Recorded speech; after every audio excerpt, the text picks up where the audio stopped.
Des images impressionnantes pour débuter. Un puissant séisme de 7,7 a secoué ce matin une partie de la Birmanie et de la Thaïlande. Le bilan humain n'est pas encore connu, mais il y a de nombreux dégâts.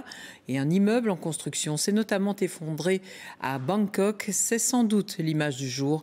On va la découvrir avec Dylan Demarais et Quentin Warlop. 30 étages à terre en l'espace de quelques secondes seulement. Sous ce nuage de poussière, cet immeuble en construction n'est plus qu'un tas de débris. Alors très vite, les secours s'organisent pour tenter de sauver ceux qui peuvent encore l'être.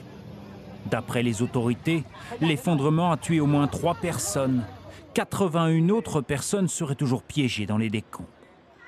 Des scènes de panique un peu partout dans la capitale thaïlandaise, où la plupart des bureaux et des magasins ont été évacués.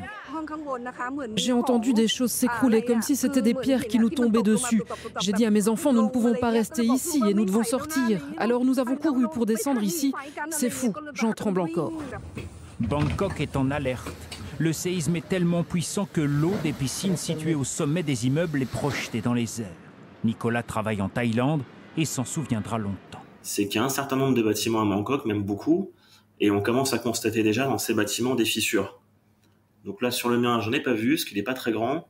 En revanche, sur les buildings un peu plus grands, j'ai des personnes qui m'envoient déjà des photos, des fissures dans les murs. Donc c'est un petit peu inquiétant pour la suite des événements. Je ne sais pas comment ça va être résolu. La Thaïlande touchée, pourtant l'épicentre du séisme est situé en Birmanie, à 1000 km de là. Ici, ce pont s'est effondré sur plusieurs centaines de mètres. La ville de Mandalay a été touchée, son palais partiellement détruit par le séisme. Les dégâts sont considérables. Nous avons déclaré l'état d'urgence. Nous voulons que la communauté internationale fournisse une aide humanitaire aussi rapidement que possible.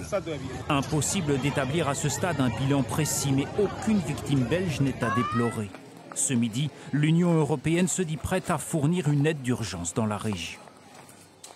Oui, et le ministre belge des Affaires étrangères demande à tous les Belges présents sur place de se signaler sur le site Travelers Online.